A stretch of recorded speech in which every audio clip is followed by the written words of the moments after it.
आप सुन रहे हैं भाग 15।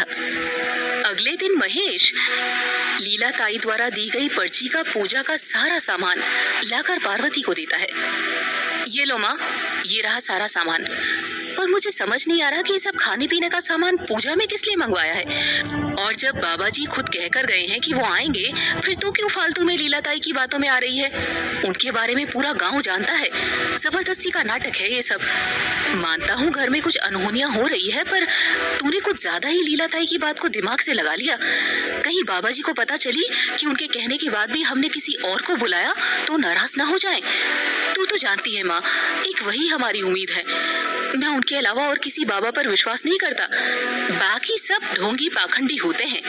बाबा जी ने तो जब तब से सात्विक क्रियाओं द्वारा सिद्धि पाई है। मानता हूँ सात्विकता के साथ साथ मंत्र तंत्र विद्याओं का भी खूब ज्ञान है उनको। वो अघोरी साधु जरूर है, पर अपनी सिद्धियों का गलत इस्तेमाल कभी नहीं करते। मैं सिर्फ बाबाओं में उन्हीं के आगे सर झुकाता हूँ। वो शक्तिशाली और बुद्धिजीवी है। हर काम बड़े सधे हुए तरीके से विधि विधान और धर्म की सीमा में रहकर करते हैं। लेकिन ये दूसरे तांत्रिक सिर्फ कुछ इधर उधर से देख सुन करके बड़े जानकार बने फिरते हैं। असली बाबा लोग कभी अपनी विद्या का भौंडा प्रदर्शन नहीं करते। वे तो अकेले में साधना में लीन रहते हैं। इन दूसरे बाबाओं की तरह नहीं, जो समाज में दुनिया में अपना ढिंढोरा पीटते फिरे। असली साधक कभी पैसे के लिए काम नहीं करते। महेश पार्वती के सामने सामान का झोला रखते हुए बोला, अरे धीरे बोल बेटा, कहीं उस डमडमी माई ने सुन लिया तो सारी मेहनत बेकार हो जाएगी। उसे बिना बताए कर रहे हैं सब, और तू क्या जाने इन सब के बारे में।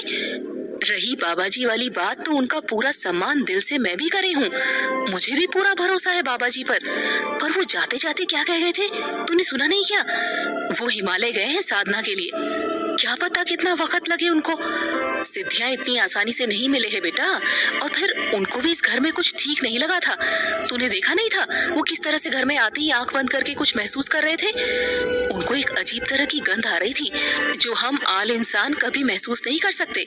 और फिर वो आएंगे तो वही इस घर की परेशानी दूर करेंगे। पर जब तक ये रोज रोज का अनोखी समझ से परी घटनाएं जो घर में हो रही है, उनका कुछ तो इलाज करना पड़ेगा ना। कोई बीमार पड़े है तो पहले उसे नजदीक के वैद्य को ही दिखावे है ना, ताकि फौरन कुछ इलाज तो मिल सके, ताकि बीमार को जल्दी आराम लगे। फिर बाद में बड़े डॉक्टर साहब को दिखावे हैं। इसी तरह ये भी है। अभी हम कुछ समय के लिए तो कुछ उपाय करें, ताकि घर में कुछ तो शांति रह सके। वरना पता नहीं बाबा जी आए तब तक क्या अनहोनी हो जाए। मुझे भी इतना ज्ञान है बेटा, पढ़ी लिखी नहीं हूँ, पर दीन दुनिया तुम पढ़े लिखों से बेहतर जानो हूँ। तू ठहरा आदमी, एक माँ एक औरत के मन की व्यथा तू क्या जाने। तू तो चला जावे अपने काम पर मैं दिन भर यहाँ अपनी आंखों के सामने वो सब देखूं हूँ तो चुप तो नहीं बैठ सकती ना। और तुझे मुझ पर भरोसा नहीं क्या? जो भी करूंगी इस घर की भलाई के लिए ही ना। तो इन सब के बारे में ज्यादा ना सोच और बहू को देख। उसने कल से सिवा दलिए के कुछ नहीं खाया। थोड़ी देर जाकर उसके पास बैठ, उसे भी अच्छा लगेगा। जा। पार्वती महेश को समझाते हुए बोली। दोपहर के ठीक 2:45 पर। अरे पार्वती बहन, जरा बाहर आओ तो। लीला ताई अंदर झांककर धीरे से आवाज लगाती है। उनकी आवाज सुनकर पार्वती बाहर निकल कर आती है। अरे लीला बहन, आओ। आ गई? वो जानकार तांत्रिक कहाँ है? पार्वती आसपास नजरें घुमाकर देखने लगती है। अरे वो ठीक 3 बजे घर में प्रवेश करेंगे। तुम जब तक रमा बहू को घर से बाहर ले आओ और बच्चों को भी बाहर खेलने भेज दो। घर में कोई नहीं होना चाहिए सिवा छोटी बहू के, क्योंकि समस्या उसी के साथ है ना। जब घर खाली होगा तो ठीक 3 बजे वो महाराज घर में प्रवेश करेंगे। छोटी बहू को मत बताना इन सब के बारे में। हम सबको उन्होंने बाहर ही रहने का बोला है। बस पूजा का सारा सामान बीच आंगन में वैसे ही रख देना, वो अपने हिसाब से जमा लेंगे। लीला साड़ी का पल्लू सर पर ठीक करते हुए पार्वती से बोली, मैं एक काम करती हूँ, रमा को खुशबू के साथ उसके घर भेज देती हूँ। बच्चे वैसे स्कूल के पास वाले मैदान पर खेलने गए हैं, शाम तक ही आएंगे। महेश भी बाहर है। पार्वती बोली। सबको घर से बाहर करने के बाद पार्वती और लीला बेसब्री से तांत्रिक बाबा का इंतजार करने लगते हैं। कुछ ही पलों में एक काले कपड़े में लिपटे, लंबे लंबे बाल, गले में रंग बिरंगी मोतियों की माला पहने और हाथ में मोरपंख की झाड़ू, एक कमंडल, हाथों की सभी उंगलियों में अलग अलग तरह की अंगूठियां धारण किए, सर पर लंबा सा टीका लगाए, आंखें चिल्लम पिए हुए आदमी की तरह पीली पीली एक बाबा टाइप आदमी आता है। पीछे पीछे उनके 2 चेले भी आते हैं। उनको देखकर लीला सर पर पल्लू लेकर उन्हें प्रणाम करती है और पार्वती को भी वैसे ही करने का बोलती है। यही है सिद्ध तांत्रिक बाबा कपाली महाराज जी। इन्होंने न जाने कितनी काली शक्तियों को अपने बस में कर उनको शक्तिहीन कर दिया है। इनके तेज प्रताप से आधी बुरी बलाएं तो यूं ही भाग जावे है। देखो कितना तेज है इनके चेहरे पर। लीला उन बाबा का गुणगान करते हुए पार्वती से बोली। पार्वती बड़े गौर से उन महाराज के छितराए उबड़ खाबड़ काले मटमैले चेहरे में तेज ढूंढने की नाकाम कोशिश करती है। हार कर चुपचाप वो भी उनको प्रणाम कर एक तरफ खड़ी हो जाती है। तो ये है वो अभिशप्त घर जिसमें बुरी आत्मा का साया मंडरा रहा है। हम बाहर से ही साफ देख सकते हैं। आप लोग बाहर ही यहीं रुको, सिर्फ हम और हमारे ये 2 चेले ही अंदर जाएंगे। लीला पुत्री, तुम लोग किसी भी हाल में अंदर मत आना, भले कैसी भी आवाजें आए, कोई कितना भी चिल्लाए, कितना भी पुकारे, पर तुम यहाँ से हिलना नहीं। वो बुरी आत्मा कोई भी माया रच सकती है, ये इन आत्माओं की चाल होती है। लेकिन अब हम आ गए हैं, सब कुछ ठीक कर देंगे। देखना वो आत्मा कैसे हमारे कदमों में आकर रहम की भीख मांगती है, पानी भरती है हमारे सामने। बड़ी बड़ी आंखें निकालकर वो कपाली महाराज एकदम राजशाही अंदाज में अकड़ते हुए हुंकार भरकर अंदर जाकर दरवाजा बंद कर लेते हैं। बाहर दोनों बड़ी उत्सुकता से खड़ी हुई आने वाले पलों का बेसब्री से इंतजार करने लगती है। अंदर दरवाजा लगाकर वो बाबा बीच आंगन में अपना आसन जमा लेते हैं। उनके दोनों पारखी चेले अपने गुरु का इशारा पाते ही पास में रखी सारी सामग्री में आर्थिक रूप से सशक्त और ऊंचे गुण धर्मों वाली उन सभी वस्तुओं को उठा उठाकर अपनी पोटली में भरने लगते हैं। काजू, बादाम, किशमिश और एक डब्बे में रखे घी को पूरा डब्बा सहित अपने थैले में डाल लेते हैं। तभी कपाली महाराज अपनी झोली में से एक बोतल निकालकर मुंह से लगाकर उसका द्रव्य अपने हलक में आत्मसात कर लेते हैं। फिर झूमते हुए तेज तेज गर्जना करते हुए कुछ मंत्र वगैरह पढ़ने लगते हैं। गुलाबों के कमरे का दरवाजा एक तेज झनकार के साथ खुलता है, मानो कपाली महात्मन की साधना की अमोघ शक्ति ने उस दरवाजे को खुलने पर विवश कर दिया हो।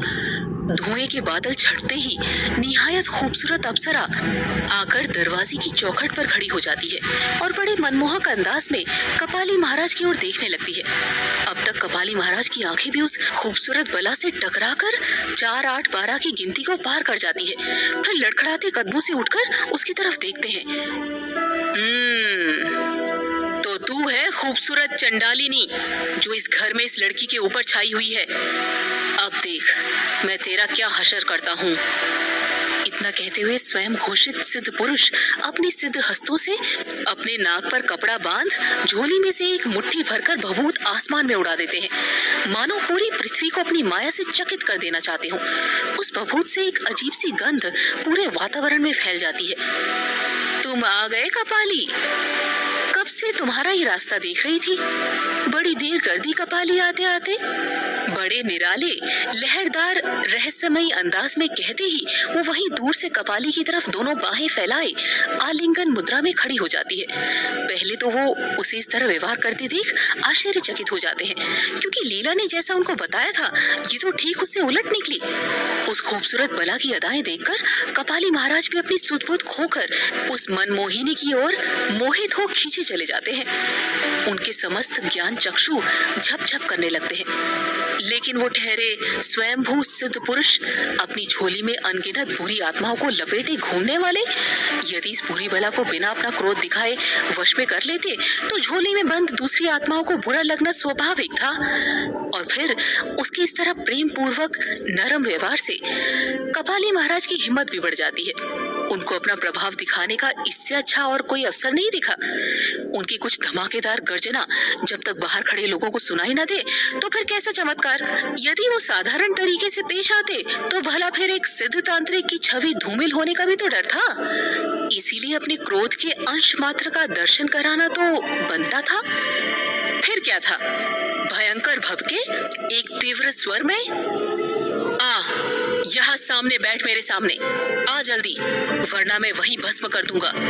तू मुझे नहीं जानती, मैंने तेरे जैसी मुलक की आत्माओं से पानी भरवाया है, तू भी मेरे सामने पानी भरेगी। चला बैठ यहाँ। यदि तूने हमारी बात सीधी तरह से नहीं मानी तो हम तुझे ज्यादा तकलीफ नहीं देंगे, तुझे मुक्त कर देंगे। तभी यकायक उस खूबसूरत लड़की का रूप एक भयावह सौंदर्य में तब्दील होने लगता है।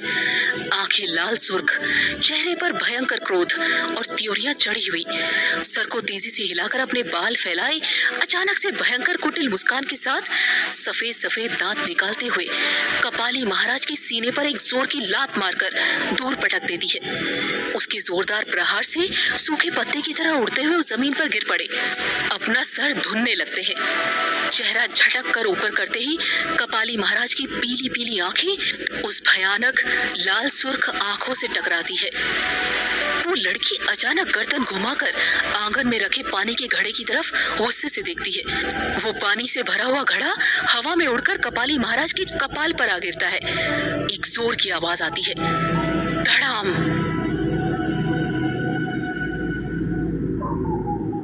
आप सुन रहे